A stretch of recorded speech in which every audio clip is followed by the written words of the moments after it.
Ja, hallo ihr lieben Reisenden, hier bei Teil 4 unserer Korsika-Reise 2025. Ich reise wieder mit der Ulla, meiner Frau, und unserem kleinen Hund, der Mia, durch die Gegend. Ihr seht hier jetzt Korsika, so wie letztes Jahr, da waren wir auch schon da, wollten jetzt den Kreis quasi schließen. In diesem Video tun wir es auch, und das zwar am Ende. Vorher seht ihr aber, wie wir losfahren vom Propriano bei Camping Tikiti. Wir fahren weiter die Westküste hoch und kommen dann irgendwann mal am Campingplatz La Vallée an. Wir haben uns sehr schwer getan bei der Campingsuche, aber der war super und der hatte dann auch direkt einen Strand. Man musste nur über die Straße. Ich zeige euch alles. Ajaccio haben wir dann liegen lassen. Wir sind weiter hoch, klar. Und ja, das gefiel uns nicht so.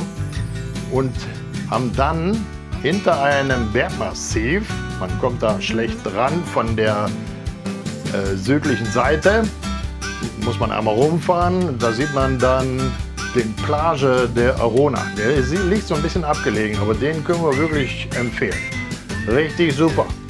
Ich zeige euch jetzt die Videos, kommt bitte mit und bleibt animiert, in Urlaub zu fahren, ihr Lieben.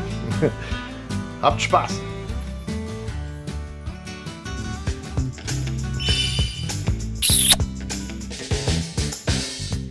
Wir verlassen unseren letzten Campingplatz, Camping Tikiti, und fahren die Westküste in südlicher Richtung. Wir wollen am Wasser bleiben und ich würde euch jetzt gerne zeigen, wie die komplette Strecke aussieht bis dahin. Guten Morgen, wir haben, da kann ich stimmen hier, 8 Uhr? Nee. Wir haben 10 vor 10. 10 vor 10. Wir sind bei Tikiti weg. Und wie der nächste Campingplatz heißt, das zeige ich euch noch. Ich habe es vergessen.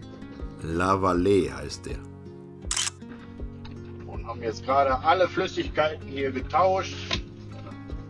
Wir haben, Mittwoch ist heute, Ja. der 20.05.25.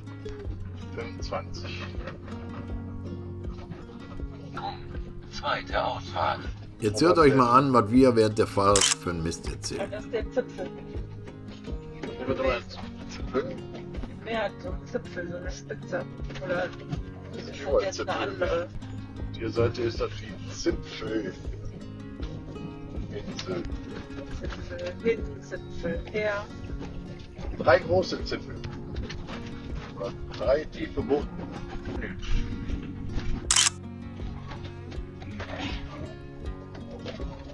Ist sowas auch Kuhscheiße auf Boden. Hast du gesehen? Ja. Oder vielleicht. Oh, guck mal, wie schön.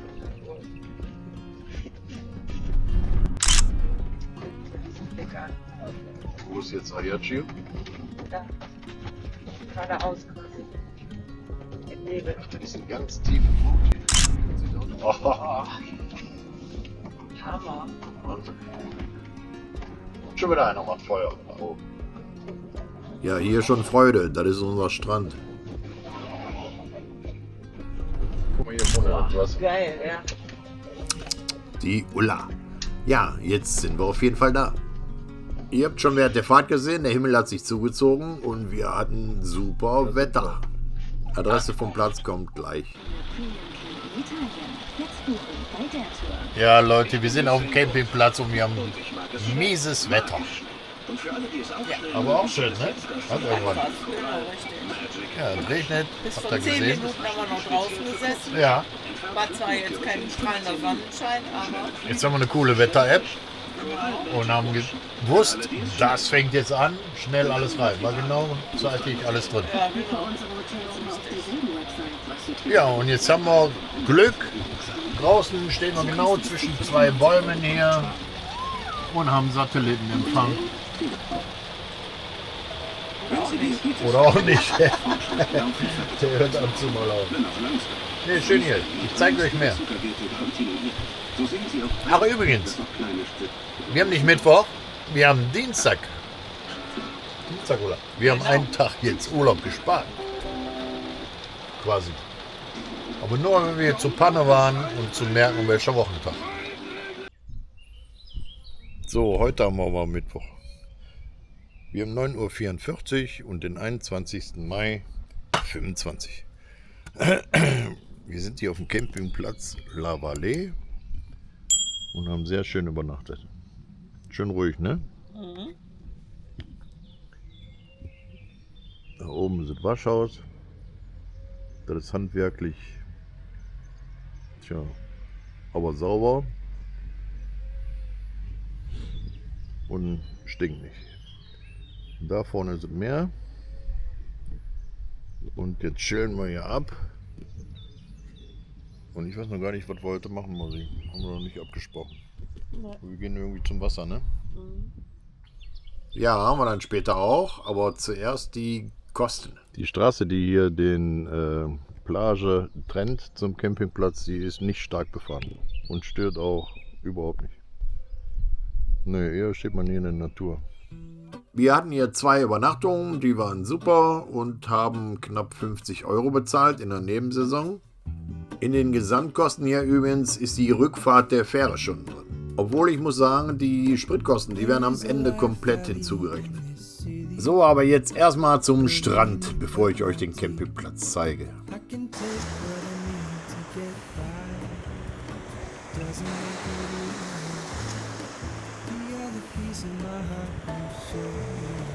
Ja, wo wählt die mir? Natürlich da, weil ich gerade filmen will. Herrliche, wunderschöne Kühe. Ja, da möchte man noch Kuh sein, oder? Direkt am Strand. Gerade waren es noch 3. Jetzt nur noch eine. Nee, nix, noch eine. Hier stehen massig Kühe. Der ganze Strandabschnitt, der ist dafür bekannt, dass hier die Kühe sind. Und übernachten tun wir auf der schönen Wiese, die ihr gerade gesehen habt, am Campingplatz.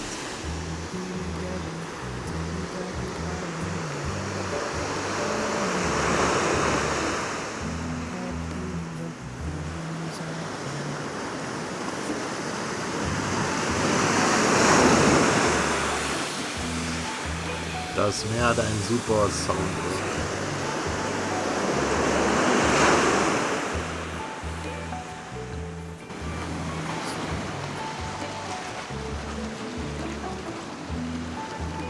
Relikte aus den Weltkriegen findet man auch hier. Jedoch auch Strände an jeder Ecke. Hier ist ein Strand nach dem anderen und mit ziemlich wenigen Menschen. Schön. Zumindest in der Nebensaison.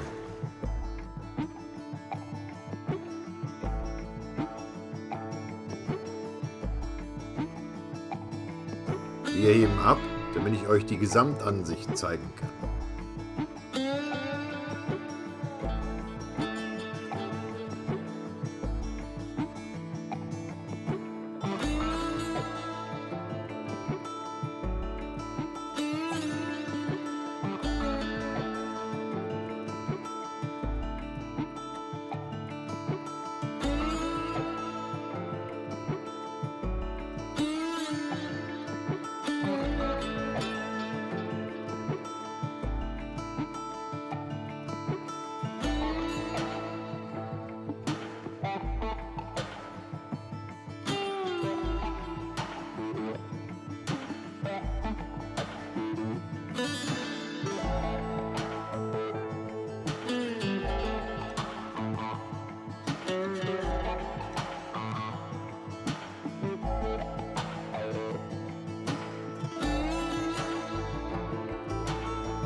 Hier in der Ferne, das dürfte bereits Ajaccio sein, die Hauptstadt von Korsika.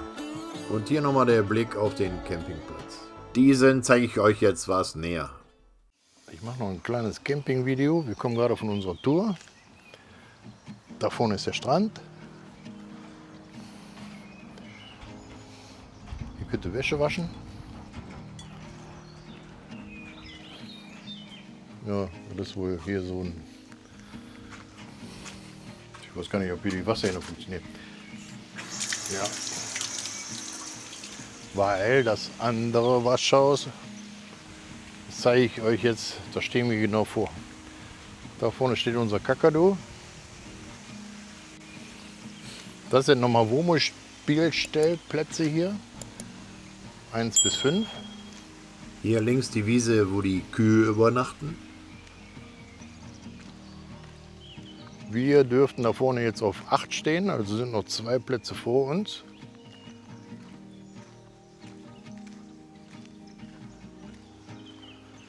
Und jetzt gehe ich mit euch in das Waschhaus.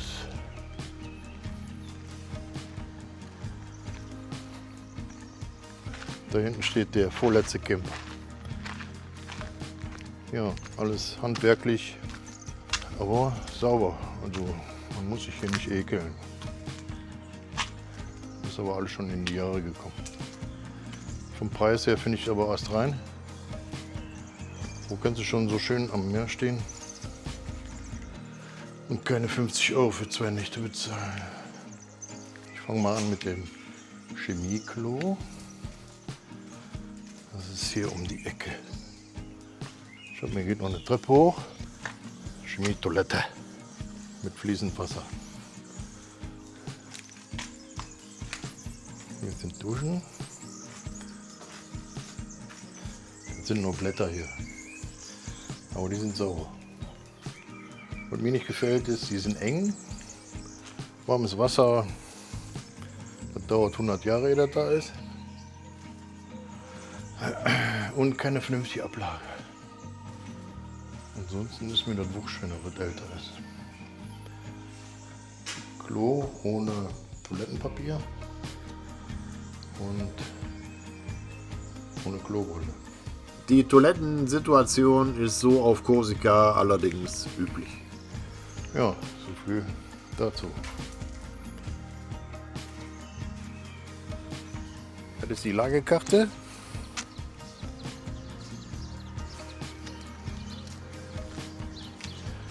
Preise.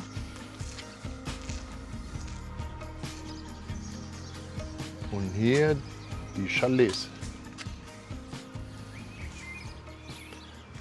Hier die Einfahrt, die wir jetzt als Ausfahrt nutzen.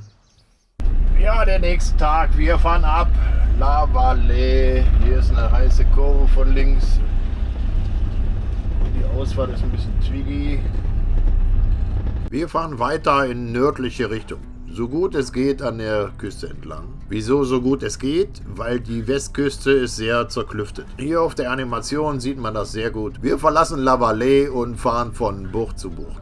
Wunderschöne Gegend hier, auch bei schlechtem Wetter. Ajaccio, die Hauptstadt Korsikas und die Geburtsstadt von Napoleon, die haben wir im wahrsten Sinne links liegen lassen. Wir taten uns generell damit schwer, den nächsten schönen Campingplatz für uns zu finden. Bevor ich euch aber den nächsten richtig schönen Traumstrand zeige, hier erstmal Piana und wen wir da alles angetroffen haben. Piana ist ein kleines Städtchen mit nicht mal 500 Einwohnern und liegt 1332 Meter über Meeresspiegel. Da sind sie wieder, unsere Freunde. Korsische Ziegen, freigeboren, frei geblieben. Die korsischen Ziegen, eine uralte Rasse, gezüchtet und doch wild genug, um alleine durchs Gebirge zu ziehen. Ihr langes Fell schützt sie vor Dornen, die kräftigen Beine tragen sie mühelos über steile Hänge. Diese Tiere gehören zum Herz Korsikas. Leider nimmt die Population stark ab. Hier kommen wir gerade in Piana an, einem der schönsten Dörfer Korsikas. Von hier führt die Strecke weiter Richtung Porto. Durch die weltberühmten Calanche de Piana. Roter Granit, enge Kurven, bizarre Felsformationen und dahinter das Meer. Ein echtes Highlight auf unserer Route. Aber zunächst mal fahren wir noch weiter westlich und besuchen jetzt den wunderschönen Strand Plage de Arona. Sorry, Plage de Arone. Aber erstmal die Einfahrt finden. Man kann nämlich nur durch dieses schöne Dorf, um diesen schönen Strand zu entdecken. An der Küste kann man nicht vorbei. Man muss so fahren, wie wir gefahren sind. Zumindest, wenn man von Süden kommt. Ja, ganz richtig, da steht ein Bus. Keiner weiß, wie der hier hingekommen ist, weil schaut euch mal hier die Straßen an. Der eine oder andere kennt es vielleicht aus der Playliste vom letzten Jahr hier in Korsika. Auf Korsika. Ja, genau, auch hier fahren Busse. Also hier. Wer sich dennoch traut, über diese herrlichen Straßen zu fahren, und ich sag euch, traut euch, der wird mit folgenden Ausblicken belohnt. Auch bei Schiedwetter.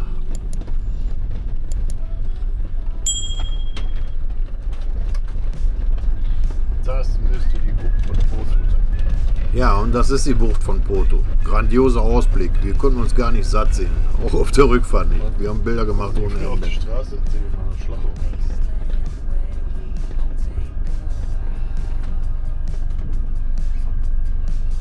Wahnsinn, ne? Und ist eine Plattform. Dann wird es noch schöner.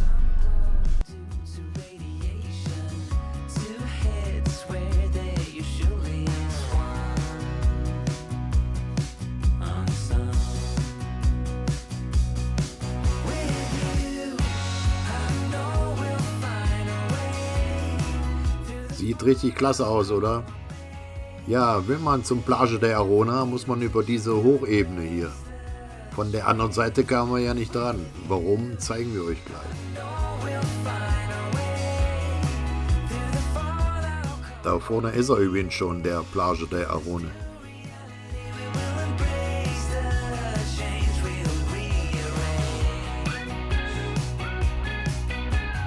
Ja, und hier ist es, das Bergmassiv, warum man von Süden aus nicht direkt nach hier kann und man unbedingt von Piana aus, der einzige Zuweg zu diesem schönen Strand Arone, fahren kann. Die Drohnenaufnahmen, die ich euch nachher zeige, da sieht man es noch viel besser.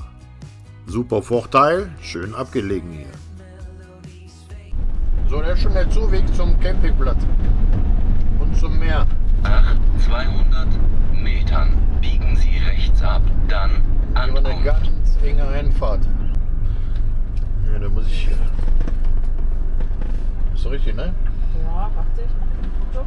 Achtung, hier die Anschrift, so wie sie bei Park for Night steht. Okay. Ist das überhaupt unser Campingplatz? Ja. Ja, das war unser Campingplatz. Camping de Arone. Kann ich direkt ein paar Sachen zu sagen. Man sieht es hier schon ganz gut. Der Campingbetreiber, der hat keinen Bock, hier irgendwelche Hecke zu schneiden und so. Wer sein Fahrzeug nicht verkratzt haben möchte, der besucht den Campingplatz besser nicht. Blöd ist nur, zu dem Campingplatz gibt es bislang keine Alternative. Soweit ich weiß, ist das hier weit und breit der einzige Campingplatz hier in der ganzen Umgebung, um diesen schönen Strand zu besuchen.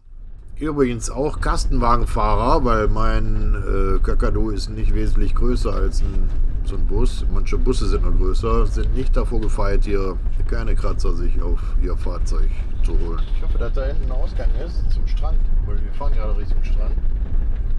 Ist ja nicht so weit weg. Ja, ihr habt richtig gehört, das war die Außenhaut von unserem Wohnmobil. Waschhauswahl, da kommen wir gerade her aus der Richtung. Ja gut, dass die Ulla das gerade anspricht. Die Waschhäuser haben wir jetzt für uns nicht genutzt. Wir haben uns lieber im Wohnmobil gereinigt. Naja, jetzt nicht mehr Trübsal blasen. Wir haben nachher einen Stellplatz gefunden. Und letztendlich haben wir dann auch hier schön gestanden, weil nun mal halt der Strand einfach der Hammer ist. Und den zeige ich euch jetzt. Ein Durchgang am Ende des Campingplatzes ist übrigens gegeben. Hier auf dem kleinen Bild seht ihr gut den Campingplatz, den Übergang zum Meer.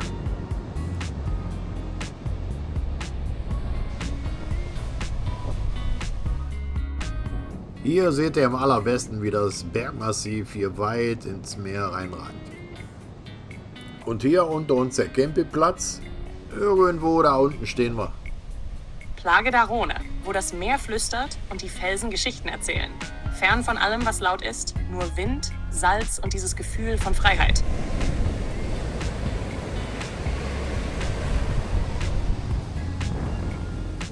Ja, Gefühl von Freiheit, das hatten wir. Mai, kein Mensch war hier. Ja, okay, da hinten laufen zwei, aber hier war wirklich nicht viel los. Schönes, abgelegenes Plätzchen hier. Jetzt wissen Jula und ich ja natürlich nicht, wie ist das hier, wenn Hauptsaison ist. Wir sind auf jeden Fall hier noch schön durch die Gegend gelaufen. Wir waren schön spazieren und wer hier mal ohne Wohnmobil hin möchte, schaut mal hier. Hier ist sogar ein schönes Hotel oder so ein Resort. Das Wetter spielt da auch mit, was will man mehr? Und zumindest die Stellplätze auf dem Campingplatz, die waren eigentlich ganz in Ordnung. Ich zeige euch mal ein bisschen. Da oben auf der anderen Seite, da baut der gerade neu an hier. Ich weiß gar nicht, wem der hier erwartet, ey. Da steht er, unser Kakadu. Das geht dann bis da vorne. Dahinter ist ein Weg und da kann man dann Richtung Strand. Hier müsste die Ulla versteckt sein. Da ist sie. Hallo Mausi. Ich habe alles ausgekundschaftet. Die Plätze sind übrigens nicht parzelliert. Nö, stimmt nicht. Ich hatte nicht alles ausgekundschaftet. Ich habe hier diesen Vorsprung gesehen, der hier ins Meer reinragt und wollte unbedingt hier auf die Spitze. Und das habe ich dann auch gemacht. Ich weiß nicht, ob ihr das hört, den Sound hier von den Wellen. Richtig cool. Da fährt gerade ein Schiff aus, der Katamaran, den wir gerade gesehen haben. Also Ola und ich haben den gesehen. Ja, da ist die Spitze und Sound kommt jetzt noch jede Menge. Da war es windig, das könnt ihr euch nicht vorstellen. Da hat selbst der Puschel vom Mikro nicht mehr ausgereicht.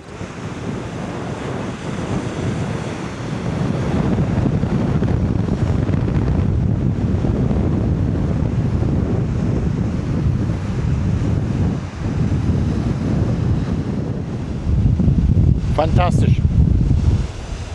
So, jetzt gehen wir mal wieder zurück. Haben wir hier. Wahnsinnsfreiheitsgefühl.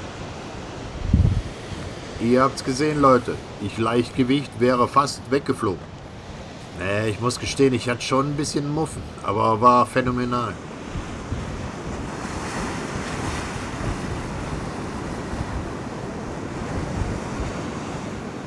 Ich habe ja keine Ahnung, was hier los ist in der Hochsaison, aber für mich kann ich sagen, ist das der schönste Ort gewesen, an dem ich jemals war. Ich kann mich zumindest nicht erinnern, dass ich irgendwann mal an einen schöneren Ort war. Wenn auch der Campingplatzbetreiber irgendwann mal einen Einsehen hat, dass auf Wohnmobilen Kratzer echt ätzend aussehen, dann kann man hier tatsächlich auch noch schön Camping machen. Ja, das war die Bucht von Arone. Wer will hier wohnen? Keiner. Ja, kurz mal eben schnelles Video.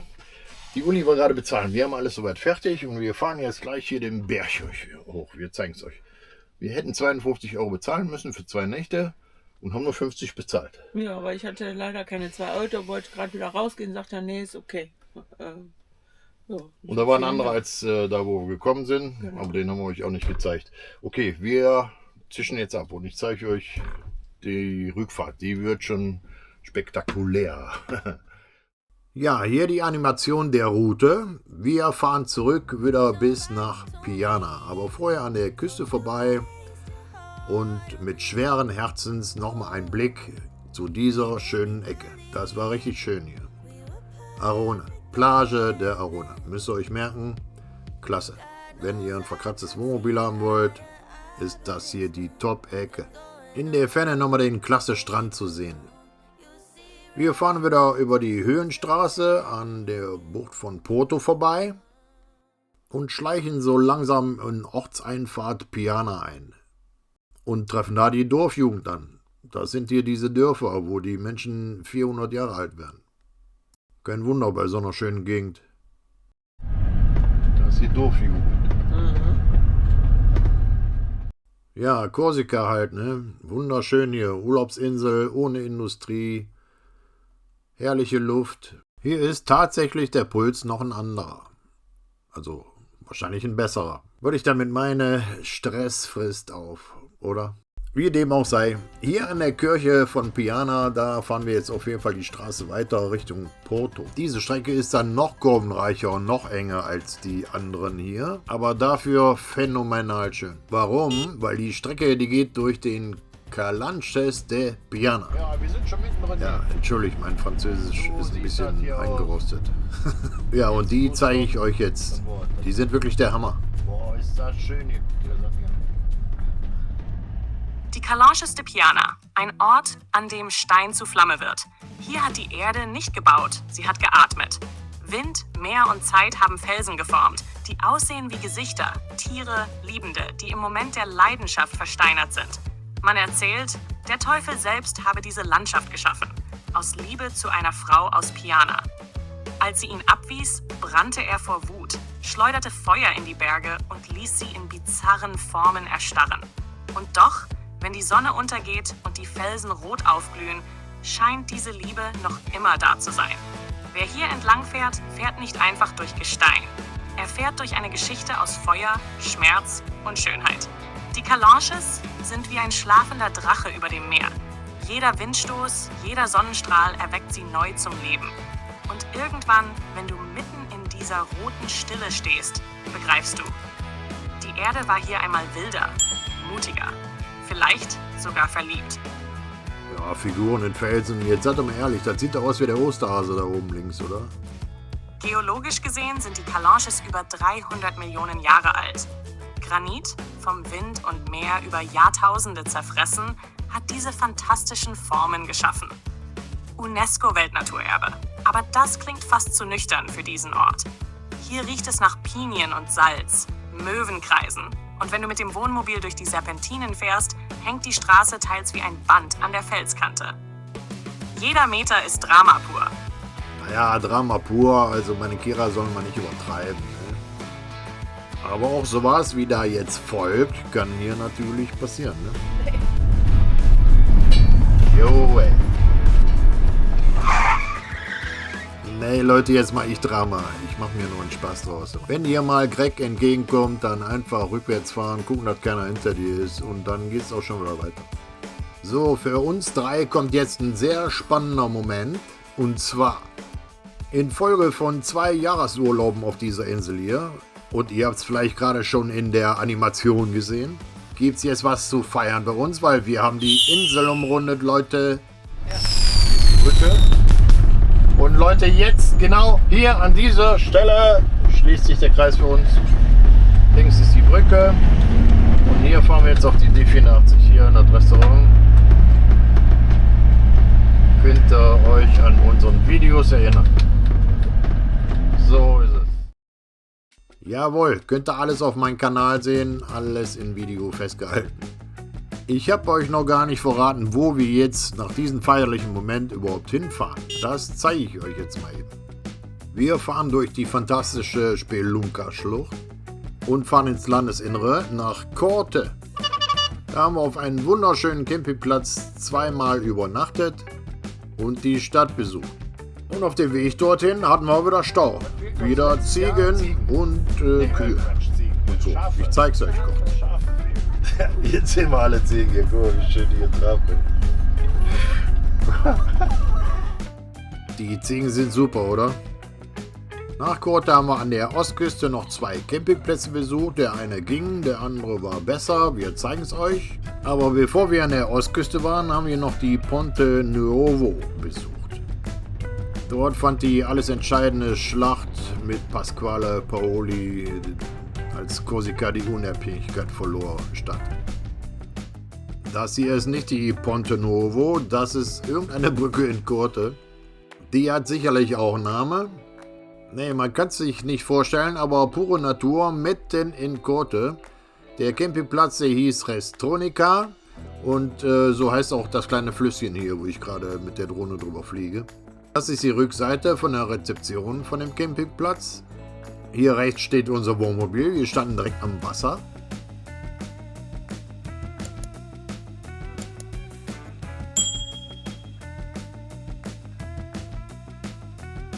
Und das ist die Vorderseite von der Rezeption. Ja, ihr merkt es schon, wir werden uns jetzt vorbereiten, das Video hier zu beenden. Und alles, was ich euch hier jetzt gesagt habe, kommt in Teil 5 vor. Ich schätze mal, wir brauchen noch insgesamt 3 Teile, weil die Rückreise, die möchte ich euch ja natürlich auch noch zeigen. Hier sind wir übrigens ganz weit im Landesinneren und wir können da hinten links das Meer sehen. Ich verstehe es bis heute noch nicht. Wer es weiß, schreibt es mir bitte. All die Bilder hier, die ihr jetzt am Ende seht, die seht ihr dann im nächsten Teil. Alles ganz schön ausführlich.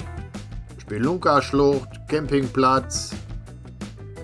Mir hat es wieder einen riesen Spaß gemacht, dieses Filmchen hier zu schneiden. Vielen Dank an alle meine Follower und natürlich an jeden, der sich das hier angeschaut hat.